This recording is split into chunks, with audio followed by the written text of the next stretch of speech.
안녕하세요. 김희들의 큐 박미라입니다. 아시아 주요국 증시가 일제히 오르고 있습니다. 그 가운데 국내 증시가 가장 강한 상승 모멘텀을 보여주고 있는데요. 우리 시간으로 어젯밤 독일과 프랑스 두 정상이 모였지만 기대를 뛰어넘는 어떠한 대책을 발표하지는 못했습니다. 비어있는 상승 모멘텀을 미국의 경제 지표가 채워주면서 간밤 뉴욕 3대 지수는 소폭이나마 상승으로 마감하기도 했는데요. 오늘 국내 증시는 그 영향을 받고 있지 않나 풀이해볼 수 있겠습니다. 오늘 코스피, 코스닥 모두 강하게 움직이면서 1% 이상 강한 움직임 보여지고 있는데요. 자, 주 후반에 예정되어 있는 국내 이벤트를 앞두고 과연 내가 보유하고 있는 종목 어떻게 대응 전략 살펴봐야 할지 궁금하실 텐데요. 지금 바로 연락 주시면 꼼꼼하게 상담 도와드리겠습니다. 013-3366-0110번 무료 문자 번호이고 02-3153-2613번으로 전화 신청도 받고 있으니까요. 두 가지 방법 적극적으로 활용해 보시기 바랍니다. 자, 그럼 이 시각 시장 흐름부터 확인하고 돌아오죠. 코스피 지수 확인해 보겠습니다.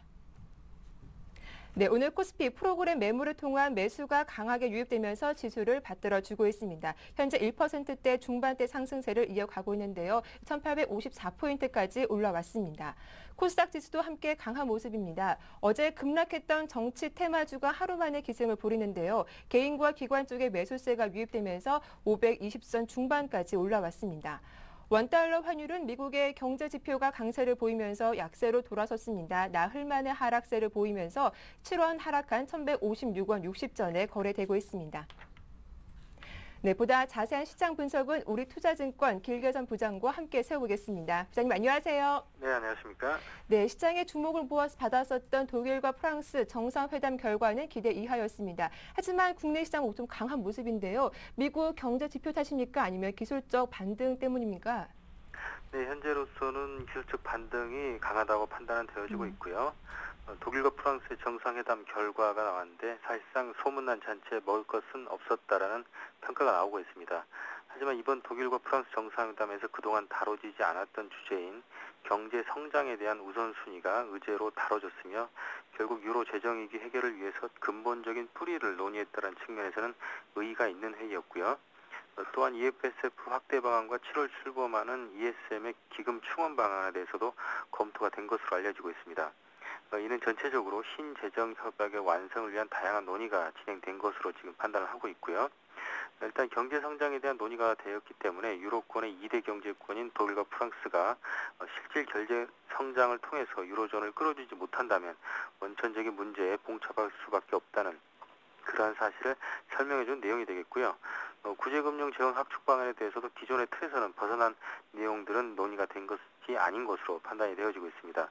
따라서 ECB가 최근에 2011년도에 8천억 유로에 달하는 스텔스 모네타이제이션을 진행한 것으로 분석이 되고 있기 때문에 계속적으로 유럽 중앙은행의 밸런스 시트가 상당히 부실해지고 있는 와중에 다시 머니 프린팅에 대한 조심스러운 접근이 이루어지고 있는 상황을 암시하고 있다고 판단되기 때문에 일단은 전체적인 공통의 문제를 재인식했다는 선에서 인식하고 만족하는 것이 바람직해 보입니다.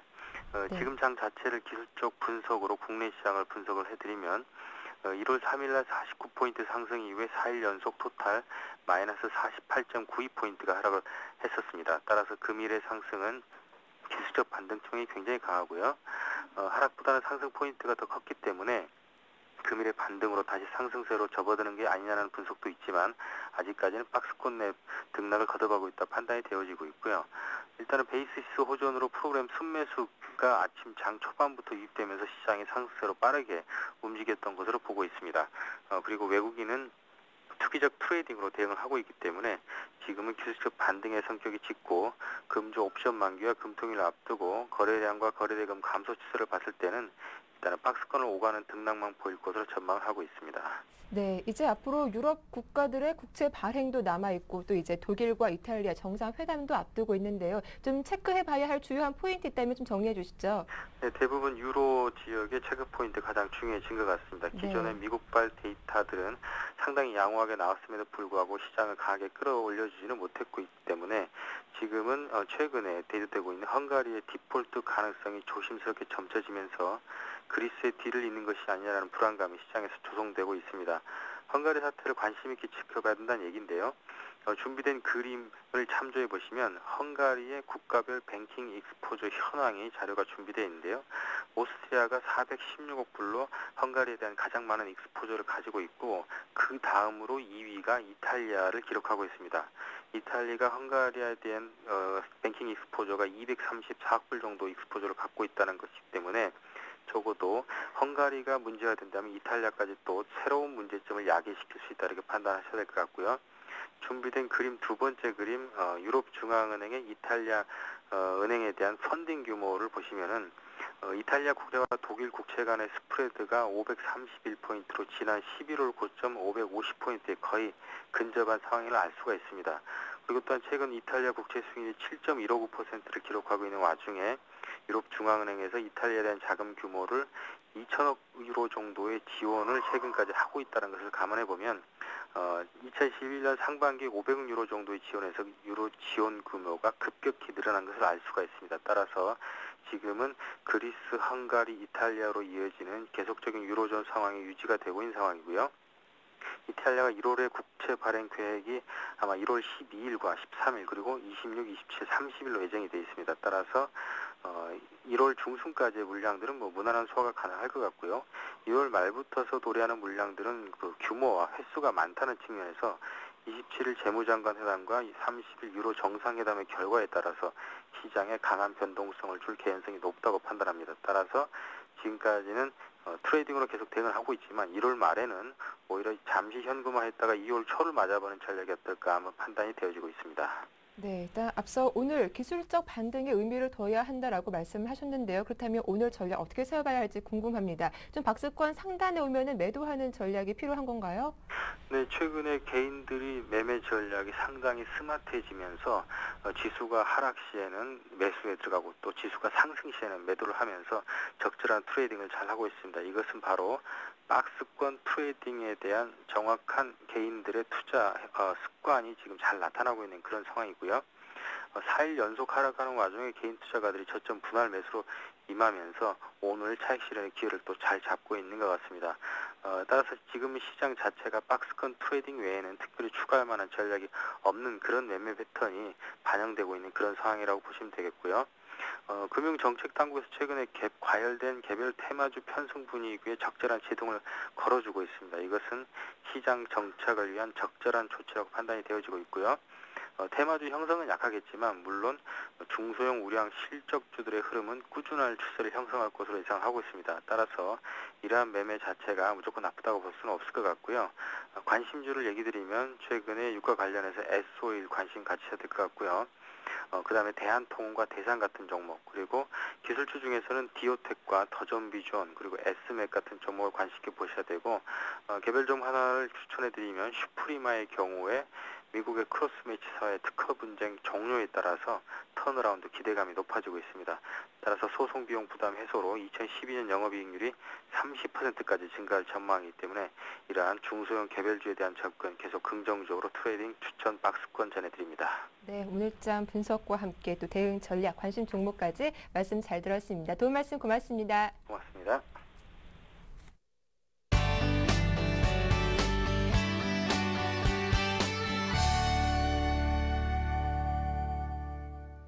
네, 개미들의 종목 상담 지금부터 본격적으로 시작을 해보겠습니다. 여러분들 보유하신 종목에 대해서 명쾌하게 상담 도와드릴 텐데요.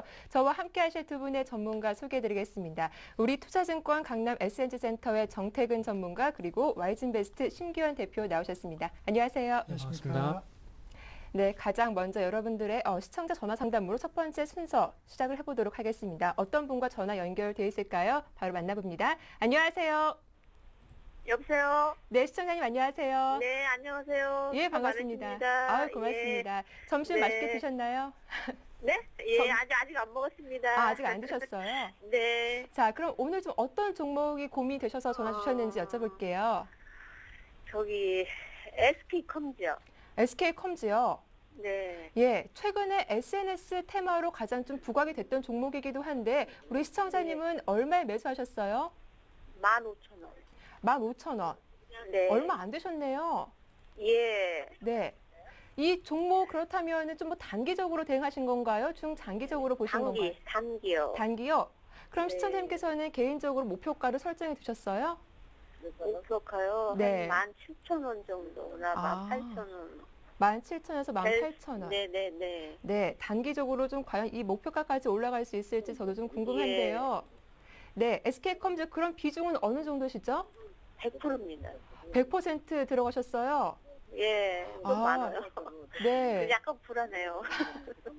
알겠습니다. SK컴즈 네. 100% 조금 걱정이 저도 되기도 한데요. 과연 전문가님은 어떻게 진단하고 계시는지 한번 네, 여쭤보도록 네, 하겠습니다. 네. 바로 궁금하신 점 여쭤봐 주세요. 네. 네, 네. 네, 안녕하세요. 네, 안녕하세요. 네, 어디서 전화 주셨습니까? 네. 어디서 전화 주셨어요? 예, 여기 인천입니다. 아, 인천이세요? 네. 가까운 데서 전화 주셨네요. 예, 예. 또 이렇게 역시 어머님들이 보면은 거의 뭐 예. 100%세요. 그냥 화끈하시게 그냥. 네. 이거 뭐고 제가 그 전화 통화를 들으면서 그 예. 매매 상황을 제가 조금은 파악인 것 같아요. 혹시 맞으면 맞다고 말씀해 주세요. 네. 그 자금 있을 때 네. 어떤 종목 그 샀다가 확 들어갔다가 좀 수익 나면 팔고 또 들어갔다 팔고 이런 식이죠. 매매가. 예. 전화 딱 요새는 들어보니까 좀 그런 것 같았어요. 불안해서. 이제 느낌에. 네. 일단은 뭐 요새는 불안해서. 그렇게 하시면 뭐 수익 잘 나면 괜찮습니다. 수익만 나면 괜찮아요. 뭐 수익만 나면 모든 게 다 용서가 됩니다. 근데 그렇죠. 그 반대 경우도 생각을 해야 되잖아요. 예. 그러니까 어쨌든 요거 가지고 일단 수익이 좀 나시면은 네. 모르겠습니다. 그렇게 하시지 말라고 하더라도 하실 것 같아요. 그래서 말리진 않겠습니다. 말진 않고 일단 종목 선택 아니요, 꼭 안할 잘하셔가지고 안 하신다네요. 진짜 안 하실 거예요? 예. 그럼 다음에 전화 또 주셔야 됩니다. 종목 네. 사시면은. 예. 네, 일단 그럼 SK컴즈 한번 볼게요. 네. 자, SK컴즈 같은 경우에 그 사신 이유가 있죠? 예, 예. 정치 테마. 예. 근데 일단은 그 정치 테마 때문에 사셨는데 일단은 거기에 대한 내용을 제가 조금만 말씀을 드려볼게요. 네. 일단 뭐 그 SNS 요새 젊은 사람들 많이 하는 그런 거잖아요. 그 인터넷 매체를 통해 가지고 어쨌든 뭐 그 블로그를 이용하고 이런 부분들이요. 무슨 말인지 잘 모르시겠죠, 이거. 예, 예. 네. 그래서 어쨌든 어쨌든 뭐 젊은 사람들이 많이 사용하는 인터넷 공간에서 어떤 사전 그 선거 운동이 된다는 그런 얘기가 나오면서 이런 네. 그 SK컴즈 같은 것들이 일단 움직였어요. 근데 예. 중요한 게 네. 일단 SK컴즈 뭐 이걸 떠나서 뭐 그런 인터넷 공간 속에서 이렇게 사전 선거 운동을 하게 되면은 그런 게시물들이 올라가게 되면은 꼭 따라 붙는 것들이 광고 같은 거 있죠. 네. 그 인터넷 같은 건 하시죠. 네, 네. 하면은 그 뭐 네이버를 만약 예를 들면 네이버 그 창을 띄우면은 뭐 광고 페이지가 묘하게 많잖아요. 예. 그것처럼 일단은 뭐 1차적으로는 정치 테마가 붙은 건 맞는데 정치 테마가 붙고 나서 그런 사전 선거 운동을 뭐 이렇게 블로그를 통해서 하게 되면은 거기에 또 광고가 예. 붙을 것이다. 그런 얘기가 나오면서 아, 예, 맞죠? 그런 얘기 들어보셨죠? 예, 예. 그런 것 때문에 좀 올라가고 있어요. 그래서 다음은 차트 보면서 한번 말씀드려 볼게요. 예, 예. 그 댁에서 전화 주신 거 맞죠? 네. 그 화면 좀 그 같이 볼 수 있겠네요? 예, 예. 제가 예. 예. 그 화면 혹시 보기 화면을 제가 못 봐요. 아, 그래요? 네. 그러면 말씀으로 드려야 되겠네요. 이거 네. 일단은 요거 같은 경우에 그 SK컴즈가 솔직히 실적이 안 나와요, 지금. 아, 실적이 안 그래요? 나와서 그 외국 기관들이 팔다가 최근에 와가지고 테마가 붙고 나서 다시 그 기관 쪽에서 매수가 들어오려고 그러거든요. 네. 근데 제가 보기에는 조금 여기서 눌림목을 주고 반등을 줄지 아니면 여기서 꺾일지는 좀 더 지켜봐야 될 것 같은데 조금 그 차트 패턴에 좀 윗꼬리 좀 만들어가는 게 조금 제가 걱정이 되는 부분이거든요. 아. 그래서 지금 그 사신 가격대 있죠. 15,000원.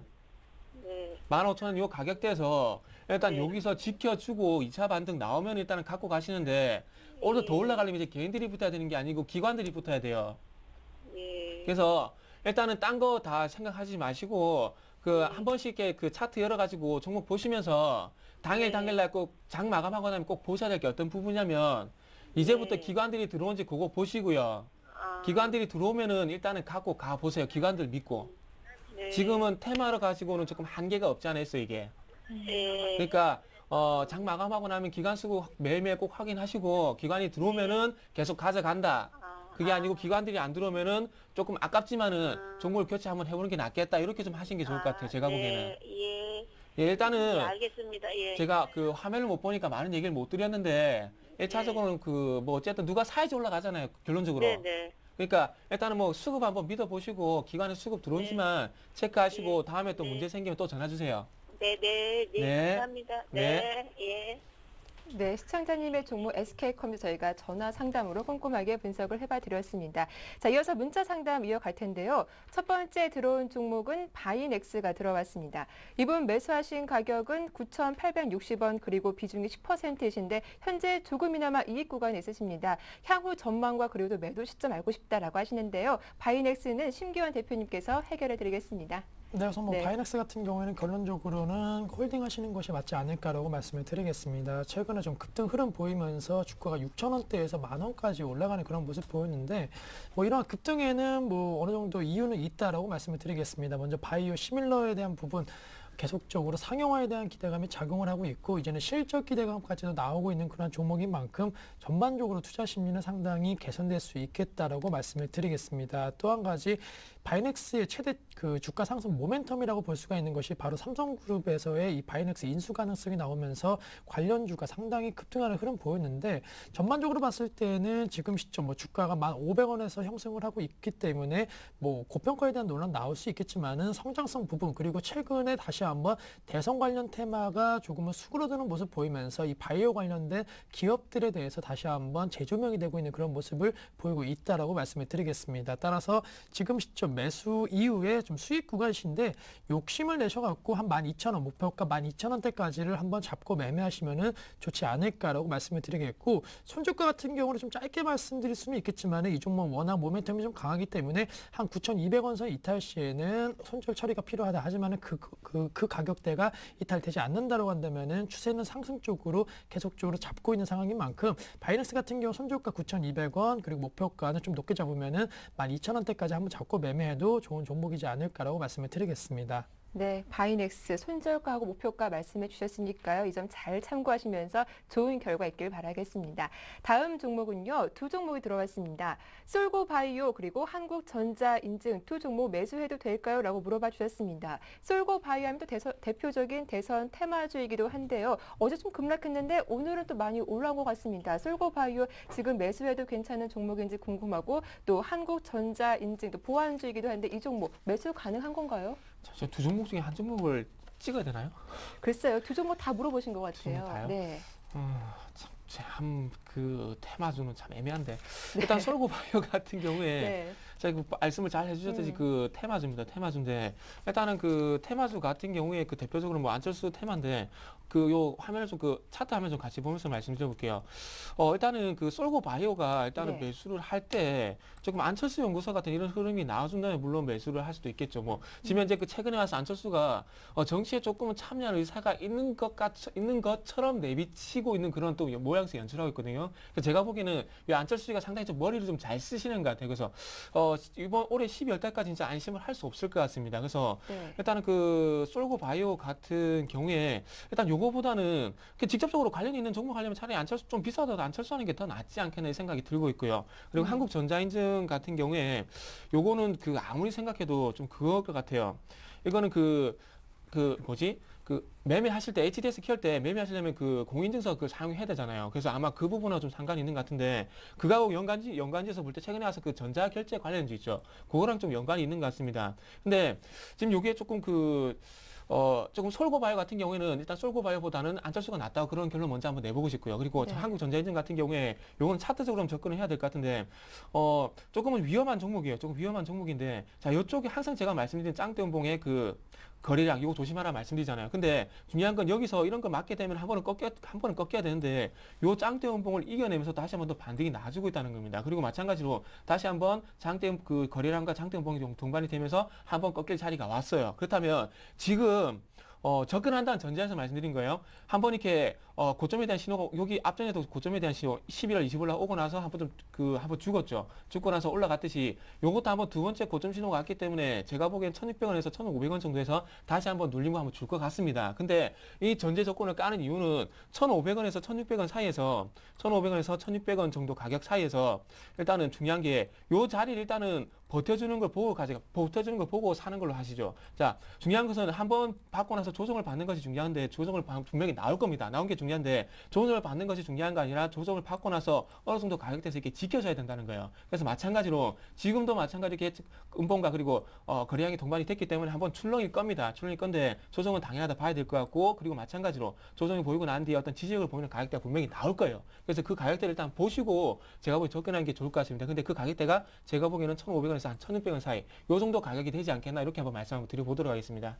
일단 방금 말씀하신 게 한국전자 인증 이 종목이었나요? 예. 방금 네. 건 한국전자 인증이고요. 솔고바이오 네. 같은 경우에는 차라리 뭐 안철수 접근하실 것 같으면 안철수 연구소가 낫지 않겠나. 근데 좀 이렇게요. 안철수 연구소는 좀 가격적인 부담이 크기 때문에 좀이 종목을 본 게 아닌가 이런 생각도 드는데. 네. 이거는 그 극단적인 얘기는 하지만은 네. 저가 종목 사가지고 재수없게 상패되는 것보다 낫잖아요. 네. 그거보다 그 시총 받쳐주는 게 낫지. 네, 알겠습니다. 일단은 한국전자 인증 그리고 솔고바이오 저희가 상담 도와드렸으니까요. 대응 전략 잘 참고해 보시면 좋겠습니다. 다음 종목도 살펴보겠습니다. 다음은 또 제일모직이 들어왔습니다. 이분 매수하신 가격은 10만 5천 원 그리고 비중이 20%이신데요. 다행히 이분도 조금이나마 이익 구간 있으세요. 네, 우선 네. 뭐 제일모직 같은 경우에는 최근에 한 10월 때부터 상당히 좀 강한 모습 보였다라고 말씀을 드리겠습니다. 시장 네. 대비 좋은 모습 보였는데 결론적으로 말씀드리면은 지금 뭐 실적 그 우려감 나오고 있지만은 주가는 꾸준하게 좀 단기적으로나마 상승 추세를 이어가고 있다는 것이 4분기 실적에 대한 우려감보다는 오히려 1분기, 2분기에 대한 실적 기대감이 현재 작용하고 있는 것이 아닌가라고 말씀을 드리겠습니다. 4분기 같은 경우에는 전자 재료와 그리고 화학 부분에 대한 실적과 그 우려감이 나오고 있는데 전반적으로 아시겠지만은 제일모직 IT 산업에 있어서의 성장성을 갖고 있고 그러한 부분이 향후 2012년도에는 실적 개선으로 이어질 수 있다라는 기대감이 작용할 수 있는 시점인 만큼 하락보다는 상승 쪽으로 좀 무게가 실리고 있는 것이 아닌가라고 말씀을 드리겠습니다. 또한 차트 흐름 보시면 아시겠지만은 그동안 실적 악화 우려감으로써 7만 원대까지 떨어진 주가가 꾸준하게 상승 추세 이어가면서 지금 시점 200일선까지 오는 그런 모습 보이면서 조금은 급등했다는 피로감도 나올 수 있는 상황임에도 불구하고 그래도 한 3개월 정도의 꾸준한 상승 흐름을 이어갔다는 것이 만약에 계속적으로 연이 급등했다고 한다면은 부담감 느낄 수는 있겠지만은 어느 정도 한 11월 말부터의 조금은 그 행보 구간 및 어느 정도 좀 그 단기적으로는 꾸준하게 상승 추세를 이어갔다는 점에서 아직까지는 상승 추세가 유효한 것으로 판단되고 있고 전반적으로 봤을 때는 지금 같은 시점에서는 한 11만 5천 원대 단기적으로는 목표 주가가 가능할 것으로 판단되고 있습니다. 뭐 높게 잡으면은 12만 원 이상도 말씀드리고 싶지만은 우선은 11만 5천 원 왔을 때 한번 매도하시는 전략이 필요하겠고 이 종목 같은 경우에는 대략적으로 한 9만 5천 원대에 대한 지지 라인만 확보해 준다라고 한다면은 만약에 재차 상승하지 않아도 이 구간에서는 좀 횡보를 보이면서 시간적인 여유만 갖고 있다라고 한다면 앞서 말씀드린 충분히 11만 5천 원대까지 올 수 있는 종목인 만큼 횡보한다라고 한다면 한 3개월 정도 횡보하지 않는다라고 한다면은 한 달 정도의 목표 주가까지는 올라올 수 있지 않을까라고 말씀을 드리겠습니다. 네, 제일모직 상담 잘 들었고요. 앞서 신경 대표님이 바이넥스 상담해 주셨는데 그분께서 속 시원하게 답해 주셔서 감사합니다라고 문자 보내셨습니다. 네, 감사합니다. 네, 자, 이어서 문자 상담 또 이어가 보겠습니다. 다음 종목은요, 미래컴퍼니가 들어왔습니다. 이분 매수하신 가격은 11,350원에 60%, 앞으로 목표가, 손절가, 향후 전망도 알고 싶습니다라고 하셨는데요. 미래컴퍼니 오늘 좀 기사가 떴더라고요. 삼성전자와 65억 공급 체결 소식에 오늘 장중에 네. 8% 급등하기도 했었어요. 네, 일단 보도록 하겠습니다. 일단 8%까지 급등을 했다가 지금 시가 네. 대비 좀 하락한 모습인데, 자, 요거는 기업 일단은 그 실적 보니까 좀 괜찮더라고요. 네. 실적 괜찮은데, 요거는 일단 그 화면을 보시면서 수급 보고 좀 말씀드려 볼게요. 일단 회사 내용보다는 조금 그 수급을 보시는 게 좀 도움이 되실 것 같습니다. 네. 자, 일단 화면 좀 같이 보도록 할게요. 자, 화면을 같이 보시면은 지금 화면에 보이는 게 빨간색 선이 지금 이제 외국인의 수급입니다. 근데 저 같은 경우에 그 외국인 그 동향을 볼 때 외국인 보유율이 여기서 10% 이상 넘어가지 않는다면은 제가 보기에는 이게 정상적인 외국인이라 생각 안 하고 검은 머리 외국인이라 생각을 하고 있습니다. 근데 요정부 회사 같은 경우에 지금 화면을 보시면은 외국인 그 빨간색 선이 지금 그 화면을 보시면은 이렇게 외국인들이 그 매수가 상당히 최근에 많이 들어왔어요. 들어왔는데 여기 실질적으로 제가 보기에는 외국인 보유율을 봤을 때 실적에는 그 외국인이 아니라는 생각이 좀 듭니다. 근데 이 얘기를 왜 드리냐면, 자, 외국인들이 들어오고 나서 주가가 한번 들어갔죠. 들어가고 나서 외국인들이 빠져나가치면 이제 조금 어쨌든 추세가, 자, 꼽을게요. 추세가 지금 보시면 외국인이 빠져나가면서 지금 이제 개인들이 물량 받아가고 있죠. 네. 그러면서 지금 중요한 것은, 자, 요 앞전 고점에서 이렇게 고점 협이 나왔는데 여기에 어떤 매물을 이겨낼 만한 지금 현재 매수세가 여기서 지금 안 들어오고 있다는 겁니다. 그렇다면 제가 이 얘기를 왜 드리냐면 여기서 어떤 그 들어갔던 물량들이 여기로 조금 전에 수급 동향을 보셨듯이 개인적으로 어떤 그 매물이 넘어가는 과정이 아닌가 좀 그렇게 걱정이 되는 부분이 없지 않아 있어요. 그래서 제가 보기엔 여기서 어떤 요 그 매물을 여기에서 나왔던 그 음봉에서 나왔던 이 거래량을 이겨낼 만한 어떤 거래량이 나오지 않는다면 제가 보기에는 꺾일 가능성도 조금 대비를 해야 되지 않겠나 좀 이렇게 생각을 하고 있거든요. 그래서 수급적인 부분을 그 같이 계속해서 본다면은 지금 현재 보시면은 어쨌든 좌측 화면을 보시면은 외국인들이 빠져나가고 있는 어쨌든 검은 머리 외국인이든 아니면 진짜 외국인이든 요네들이 빠져나가면서 개인들이 요 물량을 받아가고 있고 어쨌든 전 고점을 돌파할 만한 어떤 거래량이 나오지 않고 있다는 부분을 볼 때 지금 부분에서는 어떤 고점에 대한 저항에 대한 부분을 1차적으로 생각을 하시고 조금 빠른 대비가 좀 필요한 구간이 아닌가 좀 생각을 하고 있습니다. 그래서 일단 요 종목 가지고 계신 분 12,000원을 돌파하고 난 뒤에 다시 한번 의뢰를 해 주십시오. 근데 그게 아니라 12,000원 지금 가격대에서 만약에 저항을 받게 된다면은 일단 끊는 것이 맞을 것 같아요. 그래서 오늘부터는 요 수급 동향 같이 보시면서 12,000원에 대한 어떤 돌파 여부 그거 보시라고 먼저 말씀 좀 드려볼게요. 네, 미래컴퍼니 좀 12,000원 돌파 여부가 굉장히 중요하다라고 하시니까요. 좀 돌파하는지 좀 보신 다음에 다시 한번 연락 주시면 고맙겠습니다. 자, 다음 문자 상담 이어가 보죠. 다음은 현대위아가 들어왔습니다. 이번 매수하신 가격은 136,500원 그리고 비중이 100%세요. 얼마나 더 가지고 있어야지 매수가를 회복할 수 있을까라고 물어봐 주셨습니다. 네, 우선 네. 그 지금 시점 1.1% 상승하면서 한 13만 4천 원 라인에서 거래가 되고 있기 때문에 네. 매수가까지는 충분히 도달이 금방 될 수 있다라고 좀 말씀을 드리겠습니다. 물론 추세적으로 16만 원 고점 이후에 조금 계단식으로 좀 오히려 내려가는 모습 보이고 있기 때문에 불안감 크실 수는 있겠지만은 결론적으로는 현대위아를 비롯한 자동차 부품주들에 대한 어느 정도 수급적인 측면이 조금은 변화되고 있다라고 말씀을 드리겠습니다. 아무래도 그동안 삼성전자를 비롯한 이 IT 업종 쪽으로 수급이 완전히 쏠리는 그런 모습 보였는데 최근에 삼성전자가 조금 조정이 나오면서 그러한 수급이 자동차 업종 쪽으로 전이될 수 있다라는 기대감이 작용을 하고 있는 그런 상황입니다. 따라서 현대위아 최근에 좀 급락을 하였지만은 그래도 아직까지는 자동차 업종의 상승 흐름과 함께 현대위아의 상승세도 지속이 될 수 있지 않을까라고 먼저 말씀을 드리겠고 우선 매수가까지는 회복하는 데는 금방 걸릴 것 같습니다. 그렇다면 매수가 왔을 때 매도를 해야 되냐 아니면 들고 가야 되냐가 중요할 것으로 판단되고 있는데 네. 비중 100%시긴 하겠지만은 우선 한 14만 원대까지는 그냥 들고 가시는 전략이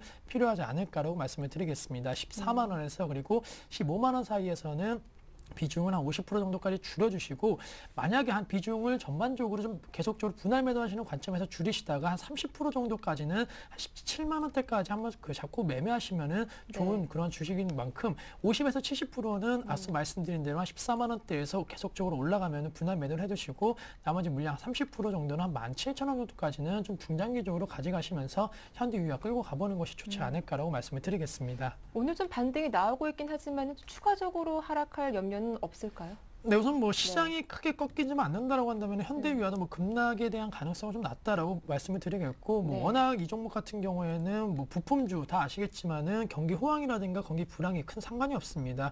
그렇기 때문에 안정적인 실적은 어느 정도 기대가 되고 있는 종목인 만큼 물론 시장이 꺾이면 전반적으로 꺾일 수는 있겠지만은 종목 자체만으로 꺾일 가능성은 조금은 없지 않을까라고 말씀을 드리겠습니다. 네, 현대위아 살펴봐 드렸습니다. 다음 종목은요, 성문전자입니다. 이번 매수하신 가격은 2,345원이라고 하셨는데요. 진단 부탁드립니다라고 하셨는데 비중이 나와 있지가 않습니다. 이렇게 문자 보내실 때 비중까지 적어서 보내주신다면 저희가 더 꼼꼼하게 상담 가능하니까요. 이 부분도 좀 참고해 주십시오. 자, 성문전자 들어왔네요. 네.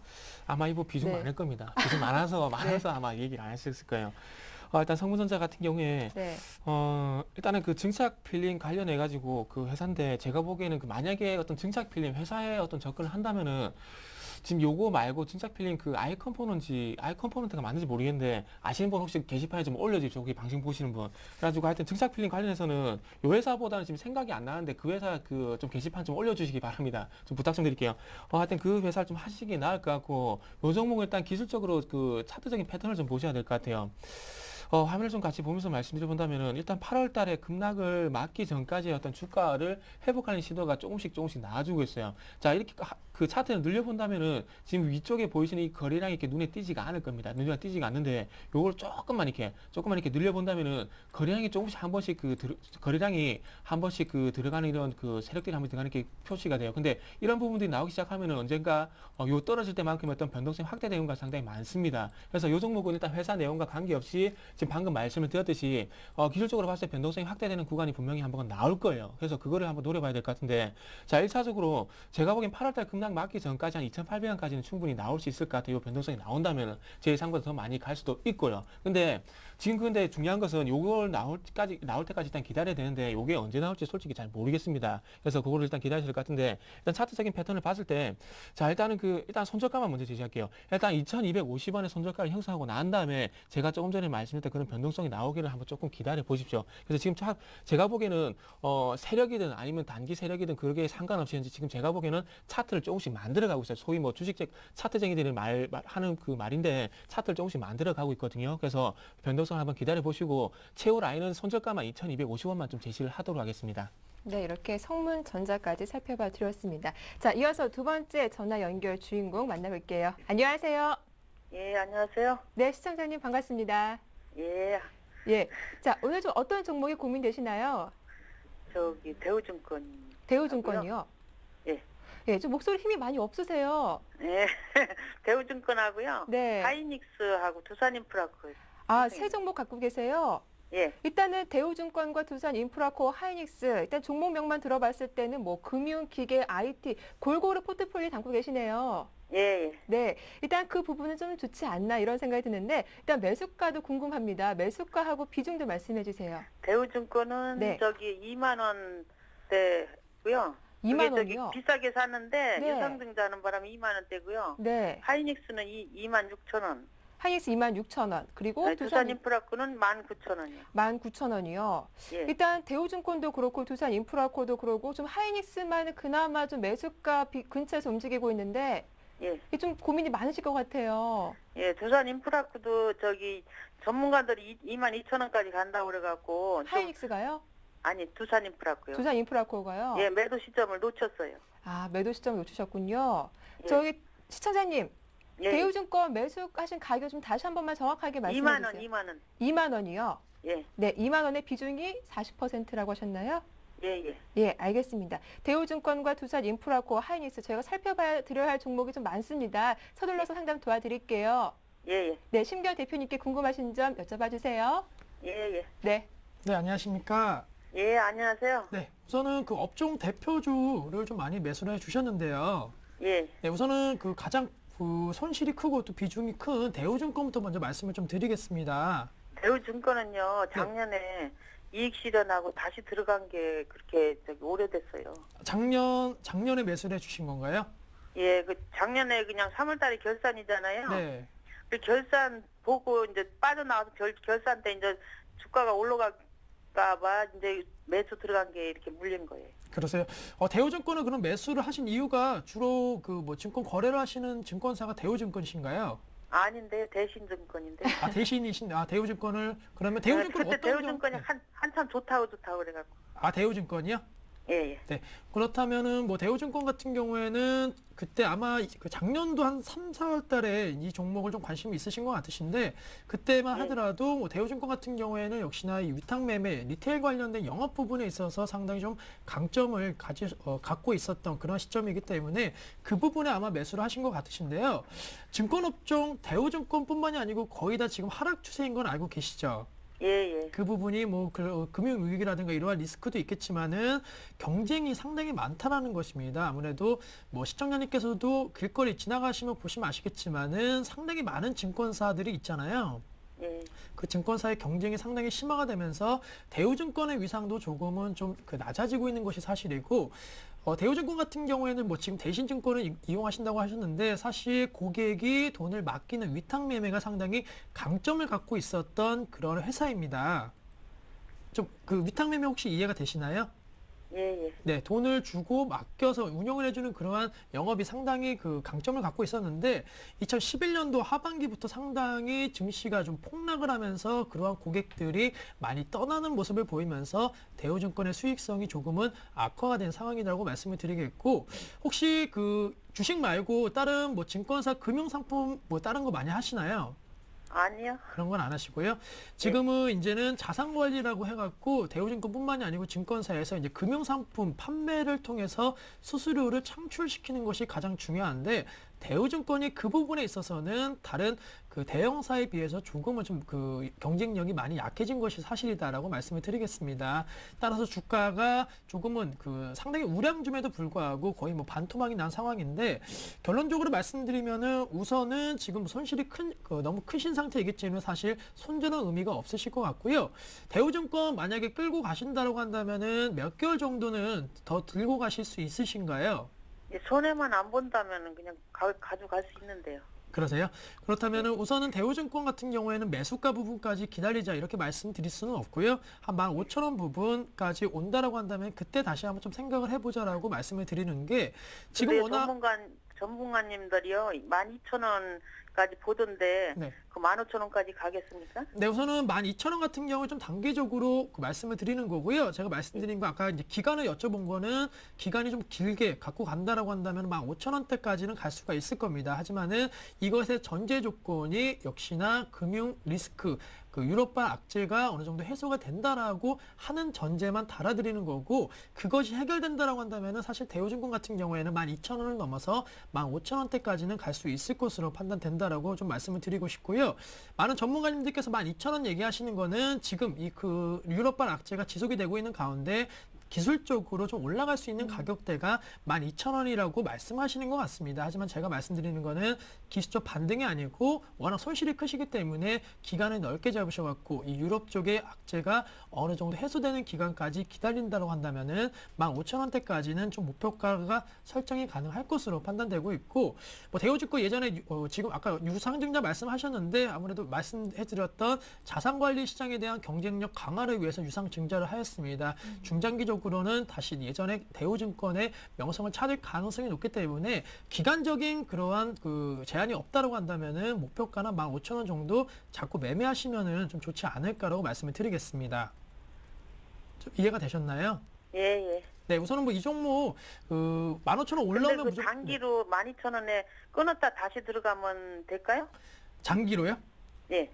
우선은 12,000원 같은 경우에는 사실 그 대우증권 같은 경우 최근에 좀 분위기가 그래도 좋습니다. 어느 정도 8,000원대 저점 형성 이후에 조금씩 올라오고 있는 그런 모습 보이고 있는데 사실 12,000원에서 끊고 다시 한번 또 더 싼 가격으로 매수해야겠다 이렇게 생각하실 수는 있겠지만 사실 유럽 쪽의 이슈가 어떻게 전개될지에 대해서는 상당히 좀 어려움이 크기 때문에 우선은 좀 기간적인 여유가 있으시다고 한다면은 그대로 한 끌고 가시는 전략, 그러니까 뭐 어느 정도 매매 패턴을 그렇게 하시면 수익률을 극대화하실 수는 있겠지만 반대로 매도한 이후에 급등해버리면은 이거는 상당히 좀 그 어려움에 처할 수 있기 때문에 우선은 그냥 중기적으로 좀 가져가신 다음에 목표가를 좀 길게 잡는 게 맞지 않을까라고 말씀을 드리겠습니다. 예, 예.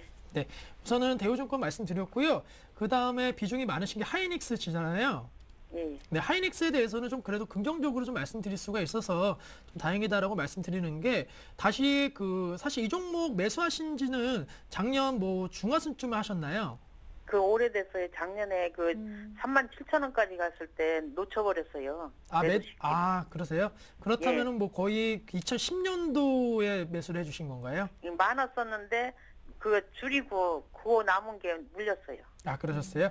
그렇다면 우선 하이닉스 같은 경우에는 지금 매수가 대비 조금 손실 구간이신데요. 매수가 이상에서 한번 팔아보자라고 좀 말씀을 드리겠습니다. 이 종목도 문제가 이제 기간이신데 하이닉스는 지금 기간을 얼마 정도 잡고 매매를 하실 생각이신가요?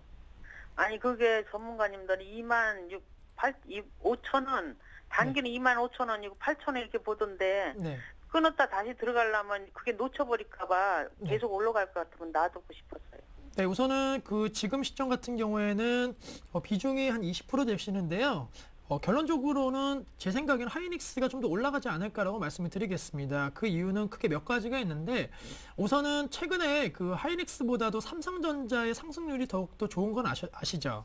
예, 예. 뭐 삼성전자 주가 보면은 거의 뭐 코스닥 종목 같이 올라가는 흐름 보였는데 최근 들어서 아까 삼성전자에 관심이 쏠렸던 수급이 약간 자동차 업종 쪽으로 다시 전이가 되고 있다고 말씀드렸는데 그러한 수급적인 측면이 하이닉스 쪽에도 지금 약간 옮겨오고 있는 과정을 보이고 있다라고 말씀을 드리겠습니다.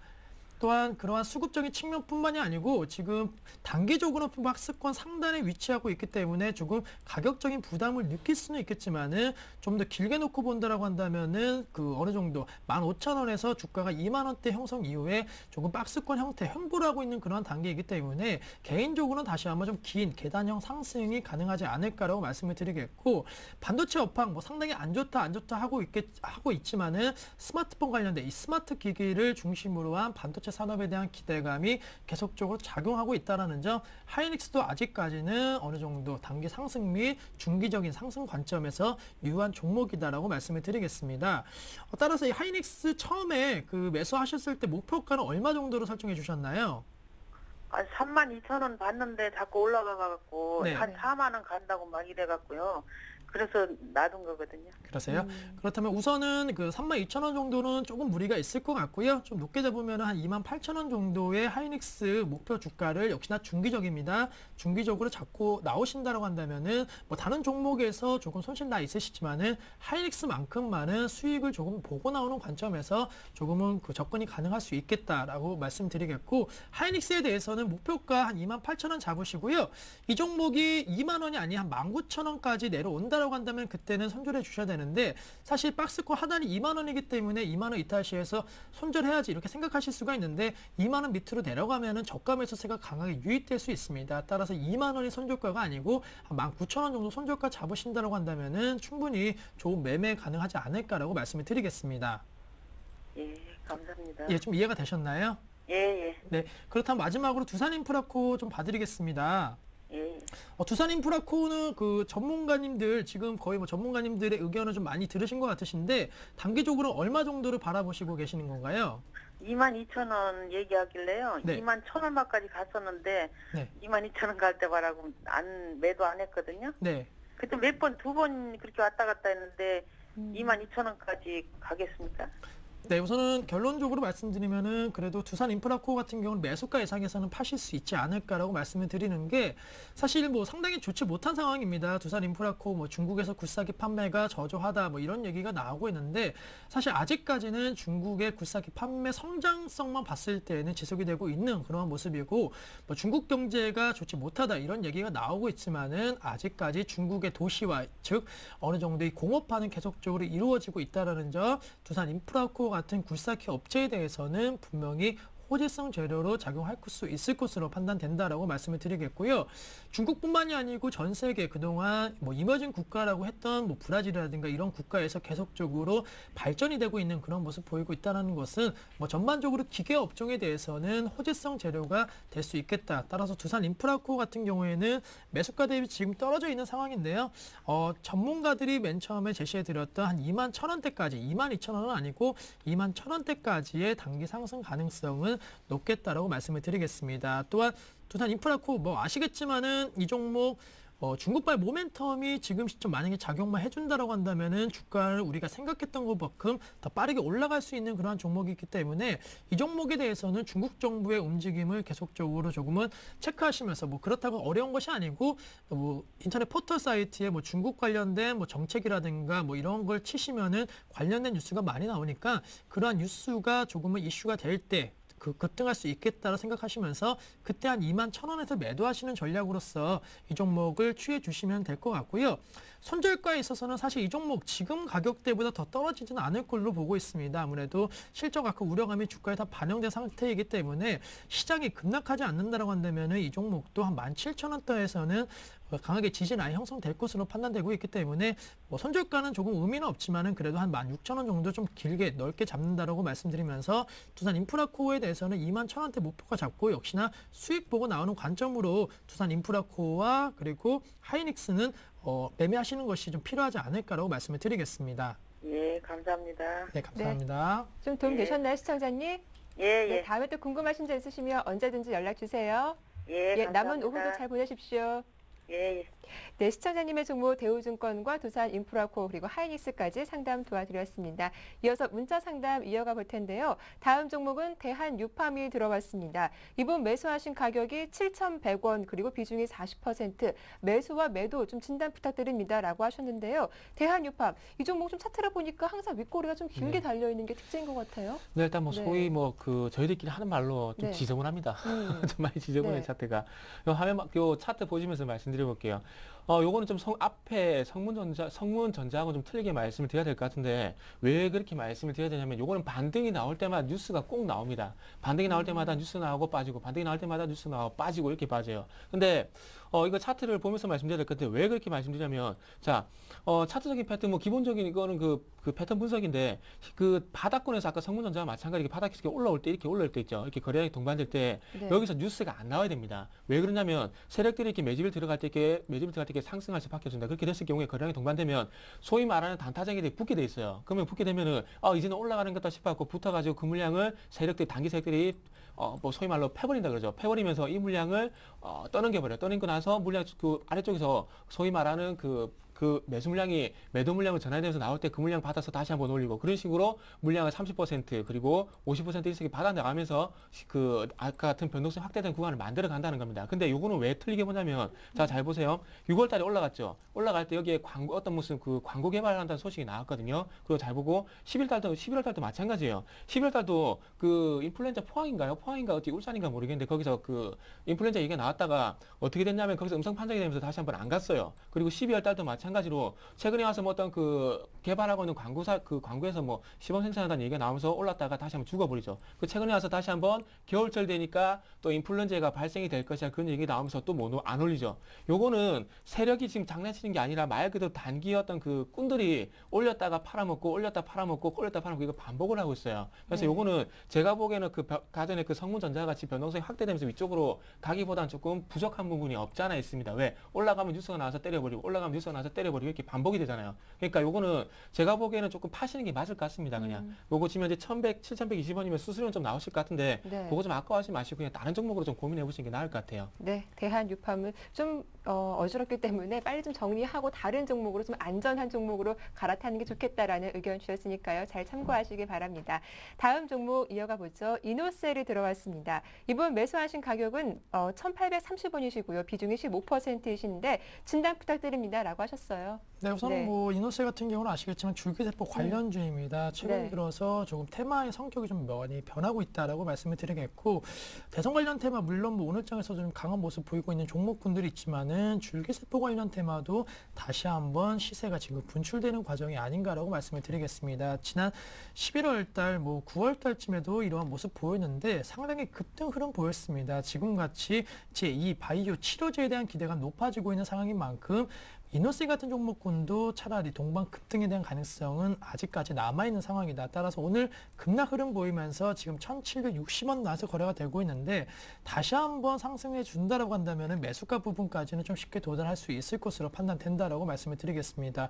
오늘장 급락의 주요 원인은 역시나 줄기세포 관련주들이 급등을 했다라는 점에서 큰 이유는 없다라는 그러한 정부 쪽에서 의견이 나오면서 관련 급락하고 있지만은, 아무래도 치료제에 대한 부분은 아직까지는 큰 이슈가 될 수밖에 없는 것이 사실이기 때문에 이노셀 조금은 끌고 가셔갖고 2,000원 라인에서 매도하시는 전략을 취해 보자라고 말씀드리겠고, 손절가 같은 경우에도 좀 짧게 한 1,550원 라인만 지켜준다라고 한다면은 이 종목은 수익을 보고 나오는 관점으로도 대응 전략이 괜찮지 않을까라고 말씀을 드리겠습니다. 네, 오늘 마지막 종목으로 이노셀까지 상담 도와드렸습니다. 자, 많은 분들의 종목 상담 신청하셨는데 시간 관계상 다 다뤄드리지 못했네요. 내일도 상담 이어지니까 역시 많은 신청과 참여 부탁드리겠습니다. 자, 오늘 함께하신 두 분의 전문가, 정태근 전문가, 심기현 대표 모두 수고 많으셨습니다. 고맙습니다. 감사합니다. 네, 개미들의 큐 오늘 저희가 준비한 내용 여기까지입니다. 보다 알찬 소식으로 내일 오후 1시에 인사드릴게요. 함께해 주셔서 고맙습니다.